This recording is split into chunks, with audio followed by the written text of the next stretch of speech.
بھٹی صاحب، یہ شعور کی جو جنگ ہے، آپ کو لگتا نہیں کہ مریم نواز نے بڑی سبسٹینشل گفتگو کی اور انہوں نے پروجیکٹس گنوا دیے بھائی؟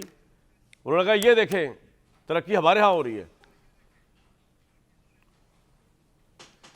دو الگ الگ موضوع ہیں کامران شاہد میرے بھائی. پہلی بات تو یہ ہے کہ مانا کہ سہیل افریدی صاحب نسبتاً بہتر آدمی ہیں، مڈل کلاس سے ہیں، پڑھے لکھے ہیں، پی ٹی آئی کا اصل فیس ہیں، کوئی کرپشن نہیں، کوئی دو نمبری نہیں ہے، صوبہ دہشت گردی کی لپیٹ میں ہے، صوبے سے ستیلوں جیسا سلوک کر رہا ہے وفاق، اور پی ٹی آئی مصیبتوں میں ہے، مقدموں میں ہے، جیلوں حوالاتوں میں ہے.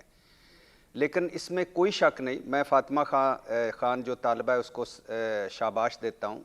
یہ پورے پاکستان میں ہر بچہ اور ہر بچی کو ایسے ہی سوالات پوچھنے چاہیے اپنے صوبے کے بارے میں، اپنے ملک کے بارے میں. اور ہماری جو آنے والی نسل ہے وہ ہم سے بہتر ہے، ہم سے ذرا ڈیرنگ ہے، ہم سے زیادہ جھوٹ کم اور منافقت کم کرتی ہے، تو لہٰذا ایسے ہی کرنا چاہیے. اور اس فاطمہ کو بھی اور سہیل افریدی صاحب کو بھی بتانا ہے کہ شعور کسی بھی قوم میں، کسی بھی معاشرے میں، شعور بنیاد ہوتا ہے ترقی کی، خوشحالی کا. اور خالی شعور اور خالی ترقی، یہ شعور اور ترقی اور خوشحالی لازم و ملزوم ہے. لیکن اس میں کوئی شک نہیں ہے کہ بیڈ گورننس ہے خیبر پختونخوا میں، مس مینجمنٹ ہے خیبر پختونخوا میں، تعلیم صحت کا برا حال ہے خیبر پختونخوا میں، کرپشن کہانیاں بہت آئی ہیں خیبر پختونخوا میں.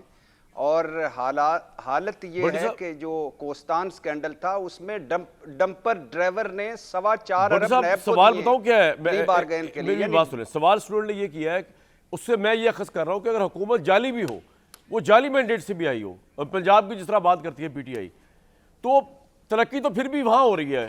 تو پھر ترقی امپورٹنٹ ہوئی، نہ کہ یہ امپورٹنٹ ہوا کہ کون کس طرح آ رہا ہے. یہ سوال ہو رہا ہے، اس پہ آپ کیا کہیں گے؟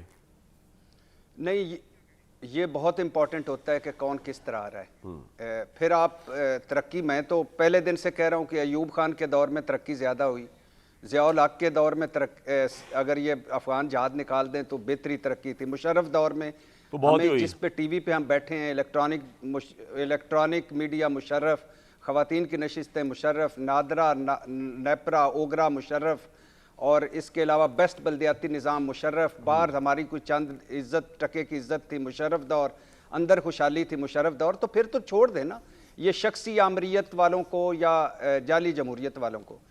تو پہلی بات یہ ہے کہ آئے آپ کس طرح ہیں، یہ بڑی اہم چیز ہوتی ہے، اخلاقی بنیاد آپ کی.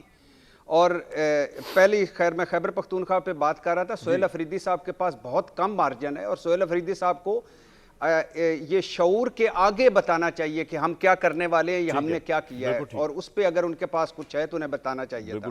دوسری بات، آپ پنجاب کا کہہ لیں، مریم نواز صاحبہ کا، مریم نواز صاحبہ کو موسم مری کا ملا ہوا ہے، سہولیات اسلام آباد کی ملی ہوئی ہیں.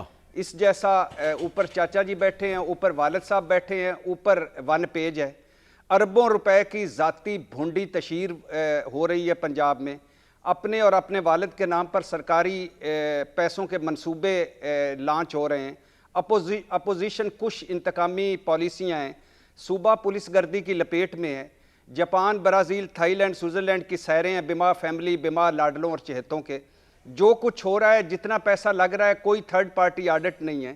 کسان رل گیا ہے، اور باقی جو آدھا پنجاب ہے اس کا حال دیکھ لیں. اور یہ 90 منصوبے جو مریم نواز صاحبہ نے ایک لانچ کیے تھے، اس میں 25 منصوبے میرے سامنے لکھے ہوئے ہیں جو پچھلی حکومت کے تھے، انہوں نے اپنی تختیاں بدلی ہیں، اور وہ سارا کچھ ہے. اور باقی جو کچھ ہو رہا ہے، جو کچھ بھی وہ کر رہی ہیں، ان میں سب سے بڑی بات، ان سے سوال ہمیشہ پوچھا جاتا رہے گا جو چھیڑ بن چکے ہیں ان کی، کہ کتنے ہیں فارم 47 کے، کتنے ہیں فارم 45 کے، آپ کے والد صاحب کیا جیتے ہیں، آپ کے کتنے ممبر جیتے ہوئے ہیں، اور آپ نے کتنا کچھ کیا ہے اس جمہوریت کے لیے، یا ووٹ کی عزت کے لیے، یا سویلین بالادستی کے لیے. تو دو الگ الگ چیزیں ہیں. سہیل افریدی صاحب کا جواب غلط تھا، اور سہیل افریدی صاحب کو مزید جواب دینا چاہیے تھا، اور مریم نواز کا کوئی بنتا ہی نہیں تھا. اور آخری بات، مریم نواز صاحبہ پتہ نہیں کہاں کی کہاں سے ملا لیتی ہیں کہ وہ نہیں تھا کہ میں ڈیتھ سیل میں فرائی پین سے کپڑے استری کیا کرتی تھی، پتہ نہیں وہ فرائی پین گرم کیسے ہوتا تھا. میری بیرون ملک تو کیا اندرون ملک کوئی جائیداد نہیں ہے. اور مریم نواز صاحبہ کو پوچھنا یہ تھا کہ آپ جب نواز شریف صاحب، شہباز اور آپ سمیت پیناما لیکس میں تھے تو آپ نے کہا تھا کہ میرا بھائی تو غیر ملکی ہے اور وہ پتلی گلی سے لندن نکل گئے اور لندن میں ہی بیٹھے رہے اور اب آئے ہیں واپس. تو عمران خان کے کون سے بچے سیاست میں ہیں کہ ان کو ادھر آ کر آپ کے سامنے کھڑے ہونا چاہیے؟ اور پوائنٹ آ گیا جی آپ کا. ملک کے بچوں کے ساتھ آپ نے کیا کیا ہے وہ سب کچھ آپ کے سامنے. پوائنٹ آ گیا بھٹی صاحب کا، پوائنٹ آ گیا.